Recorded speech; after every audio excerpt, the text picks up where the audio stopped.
Hi, everyone. Our second message in our Gospel of God series focused on the character of the Apostle Paul. We looked at verses 8 through 15 specifically in Romans chapter 1, and I included a link to that entire message in the description box below.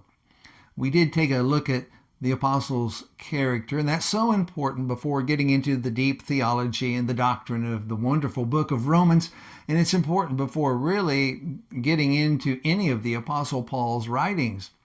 The apostle is often misrepresented as being too narrow-minded, being a sexist, being too harsh, not being winsome enough, teaching things that surely Jesus wouldn't have taught, being at odds with the teachings of Jesus. Well, as I say, those are misrepresentations. That's not true. That's not who this man really is. He's bold in his faith for sure. He is very willing to correct people in their wrong theology and their wrong doctrine for sure. But this is a man that is filled with humility and thankfulness and love and compassion for other people, and a man that is filled with submission to the will of God in his own life. In verse 8, we see something of this.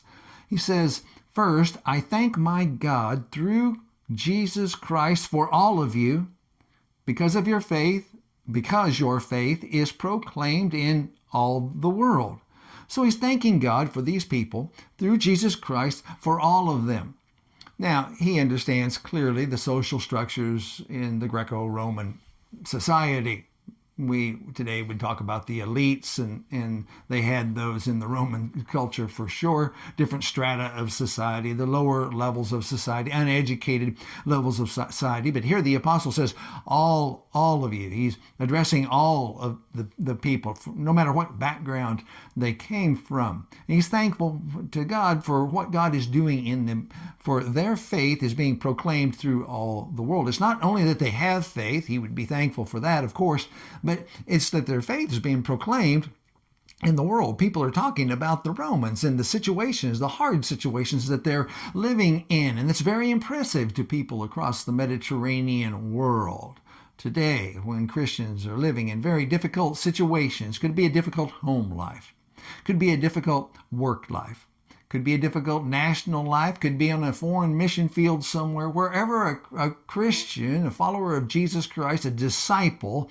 wherever a disciple is living in a difficult environment and doing it faithfully, well, people see that and people talk about it.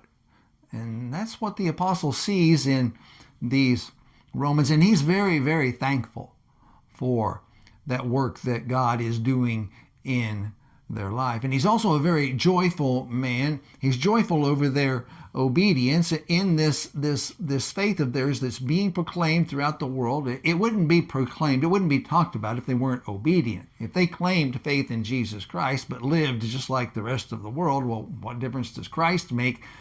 Something's different about them, and he's very joyful about that, their obedience to the faith. Now, the apostle is also very concerned about their spiritual condition, their spiritual well-being. In verses 9 and 10, we see something of the apostle's prayer. He prays for these people, having never met them, never been to Rome, but he's praying for them without ceasing. He says in verse 9, always in his prayers, he's always got them on his mind, and he's concerned for their spiritual well-being. He's thankful for them. He's joyful over them, but he wants to go visit them. He wants to go strengthen them in their faith. He doesn't want to go beat them down. He doesn't want to show himself as being so elevated over them in his education and having been called as an apostle. And he's not trying to lord that over them. He's coming and wants to come as an encourager to these people.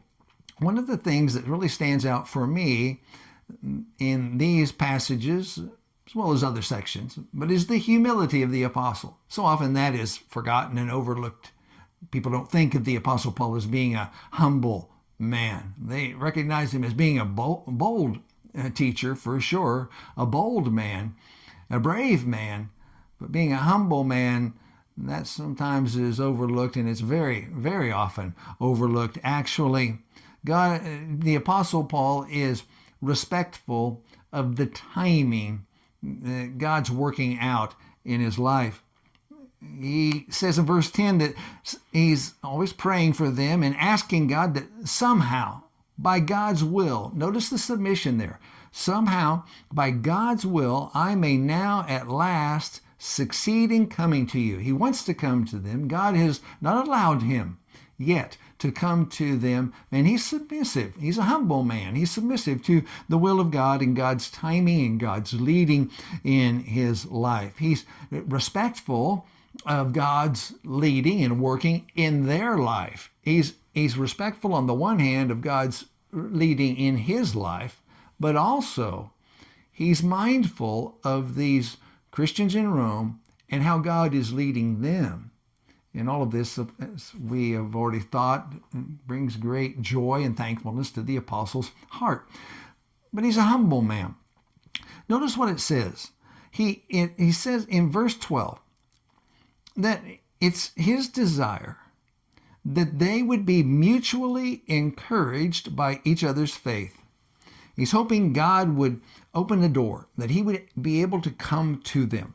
Once again, in verse 11, for I long to see you, that I may impart, and that word means to share. I may share to you, that in itself is humility there. It's in the ESV, it's impart, and we might take that as like pushing down on someone, imparting to someone. Doesn't necessarily mean that, but need to mean that, but we could take it that way. Actually, share is a good word to use here.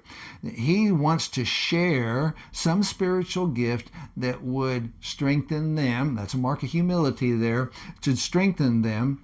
That is that we may be, verse 12, that we may be mutually encouraged by each other's faith, both yours and mine. See the mutuality there, the word's used, mutual in ESV, that mutuality. He's not coming as the one that has all the information and the sole individual that can give the encouragement to other people, and looking at the other people as the ones that have nothing to offer him. No, he sees them as having a ministry of encouragement themselves, being encouragers to him and his walk of faith. And so he's looking that they would strengthen each other in both of their walks of faith. And that's a great mark of humility for someone of the stature of the Apostle Paul, to travel into an environment with the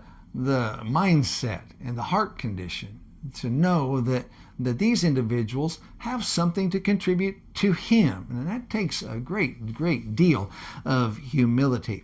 Finally, he recognizes that he is under obligation to these people. Now, the apostle is under obligation to God, of course. He is living in submission to God. And that's clearly the overarching influence in his life is God working in his life. But God's given him an assignment.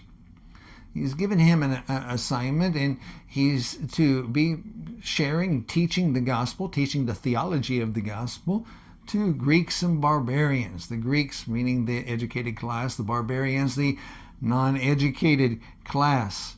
I'm under obligation, he says in verse 14, I'm under obligation both to Greeks and to barbarians. Barbarians being at the bottom of the social ladder. A man like the Apostle Paul being under obligation to them. See how he sees himself? He's under obligation to those God has assigned to him to minister to. And that's a deep mark of humility once again. He's under obligation to God for sure, but God has given him the assignment, and you may have that assignment. You surely do in your life. If you're following Jesus, if you're a disciple of Jesus, he's given you an assignment wherever you are, in your workplace, in your family, in a particular relationship, perhaps in a wider context, maybe on the international mission field, wherever. God's given an assignment to come in and to be an encourager and be a teacher and one who helps people along the way in their faith, to grow in their faith, perhaps to be introduced to Christ in the first place, but then to grow in their faith. Paul sees himself as being under obligation to these people because God has given him that assignment to be the apostle specifically to the Gentiles. Doesn't mean that he won't preach and share and teach to the Jews, but to the Gentiles specifically, he's under obligation because God's given him that assignment, and that's his identity. That's who he is. He's an apostle. That's his identity for sure, being an official messenger of God. But his identity rests in he is under obligation to God to bring this message to God's people wherever they would be. So we see a lot about the character of the Apostle Paul here. He's going to get very bold, very direct, and going to rattle some people and make people feel uneasy, I'm sure, in his teaching that's coming soon. It's true today as well. But now we know something about the man that's coming with this message. He's not coming to bring harm or to hurt, to belittle. We have a highly educated man. And it's important to remember, he's highly educated in Greek philosophy and in Roman culture, Roman politics, Roman society. He's highly educated and aware of those, as well as Judaism. And we want to remember that about him, because that'll serve us very well to remember that this man is very well educated in the philosophies that very much influence the world that we live in today. Well, I hope this message is an encouragement to you, and that you have a great week growing in your relationship with the Lord Jesus Christ. God bless.